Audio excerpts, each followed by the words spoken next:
तुक्का लगाने से पहले, एमसीक्यू गेस करने से पहले हमें यह पता रहना चाहिए कि हमको एमसीक्यू कब गेस करना है। और 9th में शिफ्ट 1 में कौन से ऑप्शंस कितने करेक्ट आए, फिजिक्स में, केमिस्ट्री में, मैथमेटिक्स में कौन से ऑप्शंस कितने करेक्ट आए, ये मैंने यहाँ पे मेंशन किए हुए। ये मैथ्स के कुछ चैप्टर्स है जहां पे आप डायरेक्टली ये सारे चैप्टर्स के क्वेश्चंस को, ऑप्शंस को जो है डायरेक्टली कोऑर्डिनेट, पूरे 150 क्वेश्चंस कोई भी नहीं सॉल्व कर पाता है, पूरे 150 क्वेश्चंस 3 घंटे में नहीं सॉल्व हो पाते। So hi everyone, this is Sameer, the most awaited video तुक्का स्ट्रेटजी।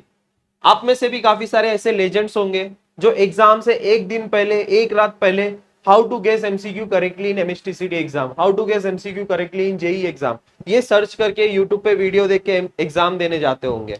बट आज इस वीडियो में मैं आपको ऐसे 100% वर्किंग टिप्स बताने वाला हूं जिससे आप एमएचटीसीटी एग्जाम में, एमएचटीसीटी ओरिएंटेड मैं आपको बताऊंगा कि एमएचटीसीटी एग्जाम में कैसे आपको गेस करना है। जेई एग्जाम जो है थोड़ा सा डिफरेंट होता है, उसमें नेगेटिव मार्किंग होती है, बट हमारे एमएचटीसीटी एग्जाम में तो ऐसा बिल्कुल कुछ होता ही नहीं है और ये नेगेटिव मार्किंग नहीं होती है, इसीलिए तो हमको गैस करना है। और गैस करना भी जो है एक इंपॉर्टेंट स्ट्रेटजी ही है, क्योंकि एमएचटीसीटी एग्जाम में जब भी आपका एक भी मार्क्स अगर बढ़ गया ना, तो आपकी जो रैंक है ना 4-5 हजार बच्चों से आगे आ जाएगी। आप 4-5 हजार बच्चों से आगे आ जाओगे एक भी मार्क्स अगर आपका बढ़ता है तो। और ये एक एक रैंक जो है ना, अभी आपको रियलाइज नहीं होगा। जब आप ऑप्शन फॉर्म फिल करोगे, जब आप काउंसलिंग में बैठोगे, समझो आपका ड्रीम कॉलेज डीवाई पाटिल है और डीवाई पाटिल का क्लोजिंग रैंक सिर्फ 1-2 से रह गया है, आपके रैंक से 1-2 से रैंक रह गया है, तब आपको रियलाइज होता है कि यार उस टाइम मैं गेस कर लिया होता, कुछ ना कुछ करके आ जाता, तो आज मेरे को डीवाई पाटिल मिलता, या फिर मेरे को कोई भी ड्रीम कॉलेज मिलता, XYZ मेरे को कोई भी ड्रीम कॉलेज मिलता। तो गैस करना भी जो है एक इंपॉर्टेंट स्ट्रेटजी ही मानी जाती है। और गैस हमको ब्लाइंडली गैस नहीं करना होता है, कुछ ऐसे साइंटिफिक मेथड है, कुछ ऐसे साइंटिफिक प्रूफ्स है जिससे आप एमएचटीसीटी एग्जाम में भी जो है मैक्सिमम एमसीक्यूज को आप करेक्ट गेस करके आ सकते हो। तो वीडियो को स्टार्ट करते हैं। देखो इस वीडियो में ना मैं प्रॉपर एनालिसिस के साथ मैं आपको बताता हूँ, सारे जितने वीडियोस मैं आपको देता हूँ ना वो प्रॉपर एनालिसिस के साथ ही होते हैं। तो इसमें भी हम लोग विद प्रॉपर एनालिसिस के साथ ही जाने वाले कि भैया हमको केमिस्ट्री में कैसे तुक्का लगाना है, मैथ्स में, फिजिक्स में, सारे डाउट्स आपके क्लियर होंगे। तो वीडियो को एंड तक जरूर देखना। और आप लेजेंड हो ही, एग्जाम से एक दिन पहले आप ये वीडियो देख ही रहे हो, तो पूरा एंड तक तो आप देखने ही वाले हो। तो चैनल को सब्सक्राइब जरूर कर देना। चलो स्टार्ट करते हैं, क्योंकि यही चैनल जो है आपको एग्जाम के बाद जब आपकी एडमिशन काउंसलिंग जब स्टार्ट होगी, इसी चैनल से आपकी मैं हेल्प करने वाला। तो चैनल को जो है जरूर सब्सक्राइब करके रख देना। चलो स्टार्ट करते हैं आज के इस वीडियो को। कमेंट सेक्शन में बताओ ऐसे लेजेंड्स कौन है, नीचे मेरे को कमेंट सेक्शन में बताओ। अभी व्हाट्सएप ग्रुप मैंने बनाई है आपके शिफ्ट के अकॉर्डिंग, वो ज्वाइन कर लेना, ठीक है, डिस्क्रिप्शन बॉक्स में मिल जाएगा। अभी तुक्का लगाने से पहले, एमसीक्यू गेस करने से पहले हमें यह पता रहना चाहिए कि हमको एमसीक्यू कब गेस करना है, कौन से टाइम को हमको एमसीक्यू गेस करना है। पहला स्टेप यही है। एमसीक्यू, अगर आप कोई भी एग्जाम में एमसीक्यू गेस कर रहे हो ना, हमें एमसीक्यू गेस करने से पहले कब गेस करना है ये हमको समझ में आना चाहिए। गेस करने से पहले हमें व्हेन टू गेस एमसीक्यूज। तो सबसे पहले जो है ना, आप सभी स्टूडेंट्स को पहले ऐसे क्वेश्चंस को टैकल करना है जो आपको आते हैं, जो आप अटेम्प्ट कर सकते हो। पहले सारे के सारे क्वेश्चंस ऐसे सॉल्व करो जो आप अटेम्प्ट कर सकते हो। जितने क्वेश्चंस आप राइट कर सकते हो, जो आपने सिलेबस कवर किया, वो सारे क्वेश्चंस अटेम्प्ट करो। और जो क्वेश्चंस जो है तुमको आते ही नहीं है, ऐसे क्वेश्चंस जिसको तुमने उसको पढ़ा ही नहीं है, या फिर तुम्हारे चैप्टर्स इनकम्प्लीट है, वैसे क्वेश्चंस अगर तुमने वो कंप्लीट नहीं किए, नॉट स्टडीड, तब आपको जो है गेस करना है। अब एमएचटीसीटी एग्जाम में फिजिक्स, केमिस्ट्री, मैथमेटिक्स में 90 मिनट्स होते हैं। मैंने आपको एक रूल सिखाया था, 30 मिनट्स, 40 मिनट्स और 20 मिनट्स।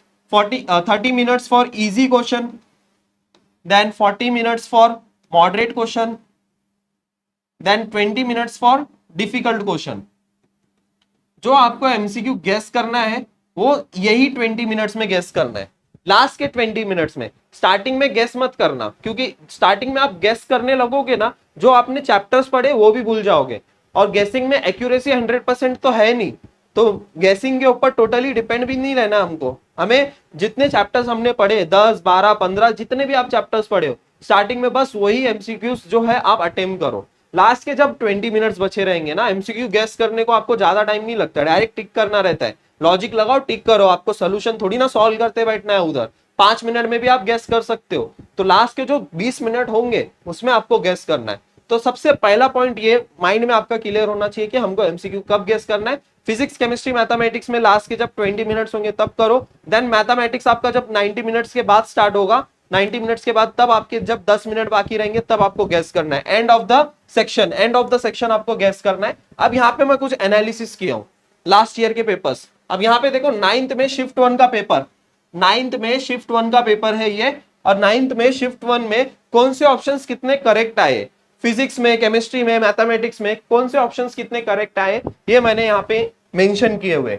तो यहाँ पे देखो, यहाँ से हम लोग एक कुछ रिलेशन बिल्ड करेंगे। कैसे, देखो यहाँ पे, अब यहाँ पे ऑप्शन फिजिक्स में देखो ए बी सी ऑप्शन में से सबसे ज्यादा ऑप्शन कौन सा करेक्ट आया है, ऑप्शन जो है वो सी करेक्ट आया है। उसके बाद कौन सा ऑप्शन आया है, बी करेक्ट आया है। ठीक है, ये 50 क्वेश्चन है, ये टोटल कितने क्वेश्चन है, ये 50 क्वेश्चन है।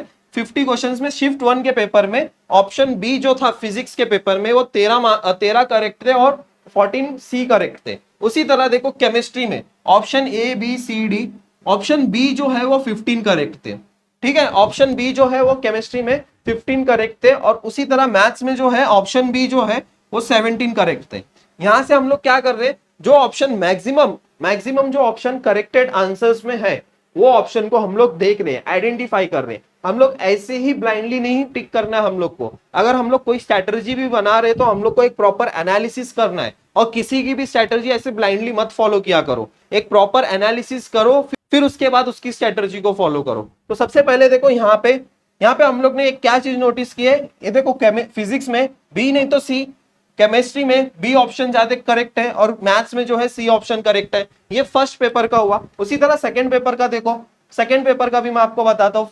नाइन्थ में शिफ्ट टू का पेपर, फिजिक्स, केमिस्ट्री, मैथमेटिक्स। अब यहाँ पे फिजिक्स में देखो ऑप्शन बी जो है 24 करेक्ट है, ऑप्शन बी। अब लास्ट ईयर के पेपर देखो उठा के, आपको पता चलेगा 24 ऑप्शंस बी करेक्ट है। एंड केमिस्ट्री में देखो 15, ऑप्शन बी और सी जो है 15 करेक्ट है। एंड मैथमेटिक्स में ऑप्शन ए जो है वो 20 करेक्ट है, और ऑप्शन बी जो है 13 करेक्ट है। अब यहाँ पे एक चीज नोटिस करो, और एक पेपर की एनालिसिस मैं करूंगा, फिर उसके बाद हम लोग कंक्लूजन पे आएंगे। अभी यहाँ पे और एक पेपर एनालिसिस करते, फिर कंक्लूजन पे आते हैं हम लोग। यहाँ पे देखो फिजिक्स में ऑप्शन बी 17 करेक्ट है, केमिस्ट्री में 18 करेक्ट है, और मैथ्स में कितने करेक्ट है, 19 करेक्ट है। अब हम लोग ने 3 पेपर एनालिसिस किया, मुझे बताओ सबसे ज्यादा ऑप्शन कौन सा करेक्टेड आया, सबसे ज्यादा ऑप्शन कौन सा करेक्ट आया, बी ऑप्शन है ना, correct, B option is corrected. Most of the time जो था वो बी ऑप्शन करेक्ट था। ठीक है, तो आपको क्या करना है, आपको फर्स्ट टिप मैंने वही लिखी है, वही मेंशन की है। यहां से हम लोग ने एक कंक्लूजन निकाला कि मैक्सिमम टाइम जो है बी ऑप्शन जो है करेक्ट है, और सी भी उसी के इक्विवेलेंट है। ठीक है, सी भी जो है उतना ज्यादा डिफरेंस नहीं है, लेकिन मैक्सिमम एक्यूरेट ऑप्शन आंसर जो है वो बी दे रहा है। ठीक है, मैक्सिमम जो है ना वो ऑप्शन बी दे रहा है। ठीक है, यहाँ पे देखो नेक्स्ट टिप में फर्स्ट टिप यही है कि द मोस्ट एक्यूरेट ऑप्शन जो है वो बी होता है। Okay, the most accurate option जो है वो बी होता है। क्या होता है, बी होता है। अभी यहाँ पे मैं आपको बताता हूं, सपोज आपने 2 ऑप्शन को एलिमिनेट कर दिया है ना, 2 ऑप्शन को आपने एलिमिनेट कर दिया, और आपके पास जो है ऑप्शन ए बचा एंड ऑप्शन बी बचा। ठीक है, अब इन दोनों में आप कंफ्यूज हो, अब इन दोनों में आपको गेस करना है। अब यहाँ पे प्रोबेबिलिटी आपकी क्या होगी, 50-50% होगी। या तो ऑप्शन ए करेक्ट आएगा, या तो ऑप्शन बी करेक्ट आएगा, या तो ऑप्शन बी, नहीं तो या तो फिर ऑप्शन सी। ऐसे आप अगर आपने ऐसे एलिमिनेट किया होगा ऑप्शन बी और ऑप्शन सी, ये 2 ऑप्शन बचे होंगे, तब आपको क्या करना है, बी या तो सी, नहीं तो ए या तो बी। तो इस केस में क्या करोगे, आप ऑप्शन बी को क्लिक करके आ जाओगे, तो 50-50% चांसेस रहेंगे आपके। First tip I hope so clear everyone. Now second tip क्या है, एलिमिनेशन मेथड, और ये one of the best method है। ठीक है, ये one of the best method है, एलिमिनेशन मेथड। आप ऐसे ऑप्शन को पहले ही हटा दो जो आंसर हो ही नहीं सकते। अब ये कैसे कर सकते हो, उससे रिलेटेड आपको थोड़ा बहुत तो नॉलेज होना चाहिए। फॉर एग्जाम्पल, अगर आपने डेरिवेटिव पढ़ा होगा, अगर आपने एप्लीकेशन ऑफ डेरिवेटिव पढ़ा होगा, तो वहां पे सपोज मैक्सिमम वैल्यू के ऊपर क्वेश्चन पूछा है, तो आप वहां पे ऑप्शन में देखोगे कि मैक्सिमम वैल्यू कौन सी है, नियरेस्ट सबसे। अभी ऐसे भी ऑप्शंस आएंगे जहां पे 100 होगा, और ऐसे भी ऑप्शंस होंगे जहां पे 700 600 है। 600 700 जहां पे आपको दिख रहा है वो मैक्सिमम वैल्यू होने के चांसेस है, और ये 100 और 150 ऐसा कुछ होगा तो उसको डायरेक्टली एलिमिनेट करो। मैक्सिमम वैल्यू पूछा है ना वो, तो मैक्सिमम वैल्यू क्या हो सकती है, 600 700 ऐसी हो सकती है। तो एलिमिनेट करने को आना चाहिए आपको। अगर आपने एलिमिनेट किया, फिर इसके बाद 2 ऑप्शंस आपके बचते हैं, 2 ऑप्शंस बचने के बाद वहां पे आपकी प्रोबेबिलिटी बढ़ जाती है, और उसमें भी अगर ऑप्शन बी आपको मिल रहा है, डायरेक्टली उसको क्लिक करके आ जाओ। ठीक है, देन उसके बाद थर्ड टिप, जहां पे आपको सिमिलर ऑप्शंस देखने को मिलते हैं, और ऐसे ऑप्शंस आपको मिलेंगे देखने को, बहुत सिमिलर ऑप्शन। फॉर एग्जाम्पल देखो ऑप्शन ए की वैल्यू क्या गिवन है -120, ऑप्शन बी की वैल्यू क्या गिवन है 120, ऑप्शन सी 460। अब यहाँ पे जब सिमिलर ऑप्शन होगा ना, जहां पे प्लस माइनस का, यहाँ पे आपको प्लस माइनस में आपको डिफरेंस देखने को मिलेगा, वहां पे 50% चांसेस है कि आपका इन दोनों ऑप्शन में से ही जो वैल्यू सेम है उन दोनों ऑप्शन में से ही आपका करेक्ट आंसर है ना। ये ऑप्शन, ये आप जो है जब सिमिलर ऑप्शंस आपको देखने को मिलेंगे तब आप क्या कर सकते हो, जो भी प्लस माइनस साइन में और जो सिमिलर वैल्यू जो सेम वैल्यूज है उन दोनों में से कोई एक टिक करके आओगे, या तो माइनस वाला करो या तो प्लस वाला करो। यहाँ पे मैं होता तो मैं डायरेक्ट ऑप्शन बी को क्लिक करके आ जाता। और ऐसा भी होगा ना कि आप पहले ही आइडेंटिफाई कर लोगे, क्वेश्चन पढ़ लिया, अगर सपोज वहां पे डिस्टेंस पूछा है और ऑप्शन नेगेटिव में दिया गया है तो डिस्टेंस तो नेगेटिव में कभी आता ही नहीं है, तो ऐसे भी आपको एलिमिनेट करने आना चाहिए। ऑप्शन क्वेश्चन को पढ़ना है और ऑप्शन को भी देखना है, और नेगेटिव में इसका आंसर आ ही नहीं सकता। अगर आप ये कंफर्म कर देते हो तो आपका ये ऑप्शन तो ऑलरेडी एलिमिनेट हो जाता है, तो बचा ऑप्शन बी। ऐसे करके आपको करेक्ट एमसीक्यू को गेस करना है, ठीक है। नाउ फोर्थ टिप जो है दैट इज सब्स्टिट्यूशन मेथड। अब ये सब्स्टिट्यूशन मेथड जो है स्पेसिफिक, यहाँ पे सब्स्टिट्यूशन मेथड जो है ना आपके पेयर ऑफ स्ट्रेट लाइन, ये मैथ्स के कुछ चैप्टर्स है जहां पे आप डायरेक्टली ये सारे चैप्टर्स के क्वेश्चंस को, ऑप्शंस को जो है डायरेक्टली कोऑर्डिनेट्स पुट करके आंसर को फाइंड आउट कर सकते हो। कैसे कि अगर आपको इक्वेशन है, कोई क्वेश्चन में अगर आपको इक्वेशन दी गई है और बोलेगा कि आपको इसके कोऑर्डिनेट्स को फाइंड करने हैं और ऑप्शन में कोऑर्डिनेट्स दिए रहेंगे, सो आपको क्या करना है, वो चारों ऑप्शन को वो इक्वेशन में पुट करना है और LHS इक्वल्स टू RHS है या नहीं वो आपको आइडेंटिफाई करना है।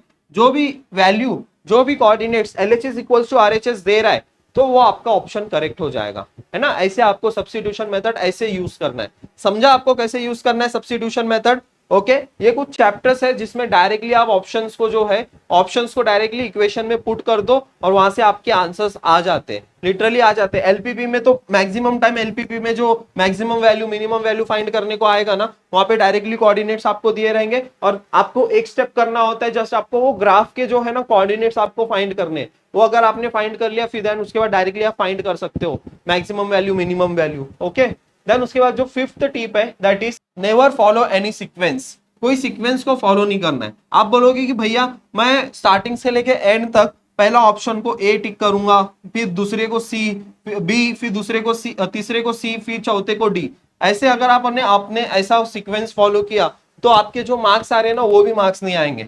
नहीं तो अगर आप बोलोगे कि भैया मैं क्या करूंगा कि मैं सिर्फ बी सी ऐसे मैं ऑप्शन को टिक करते जाऊंगा, हर एक ऑप्शन को मैं बी या तो सी ऐसे क्लिक करके आऊंगा, तो सीक्वेंस को आपको बिल्कुल भी फॉलो नहीं करना है। और सबसे मोस्ट इंपॉर्टेंट चीज, सिर्फ ऐसे एमसीक्यू को गेस करना है जो आपको सॉल्व करने को नहीं आ रहे। सारे 150 क्वेश्चंस थोड़ी ना आप एमसीक्यू गेस करके आओगे। आप मैक्स टू मैक्स कितने 20 एमसीक्यू गेस करोगे, बाकी के जो 130 एमसीक्यूज है वो खुद से सॉल्व करने का ट्राई करोगे। बाकी के जो 20 एमसीक्यूज है 20 एमसीक्यूज आप गेस कर सकते हो, मिनिमम 20 एमसीक्यूज आप गेस कर सकते हो। उसमें से ट्राई करना कि आपके 10 एमसीक्यूज तो राइट आ जाए। अगर आप ये सारी टिप्स फॉलो करोगे ना और अच्छे से फॉलो करोगे तो 10 एमसीक्यूज आपके राइट आ सकते हैं। 10 एमसीक्यूज समझो, 5 एमसीक्यूज आपके इसके राइट आ गए मैथ्स के, और 5 एमसीक्यूज आपके फिजिक्स केमिस्ट्री के राइट आ गए, तो आपके 20 मार्क्स बन गए। यहीं पे 10 एमसीक्यू से आपके 20 मार्क्स बन गए, है ना। 20 में नहीं 15 मार्क्स आपके बन गए। 5 क्वेश्चंस आपके मैथ्स के 10 मार्क्स हो गए और 1 मार्क्स आपके 15 मार्क्स आपके बन गए 10 एमसीक्यूज गेस करने में। तो पांचवा टिप जो है that is never follow any sequence. कभी भी कोई भी सीक्वेंस को हमको फॉलो नहीं करना है और कोई भी एग्जामिनेशन में ऐसे नहीं फॉलो करना होता है। सो हमारी नेक्स्ट टिप जो है that is round of calculation.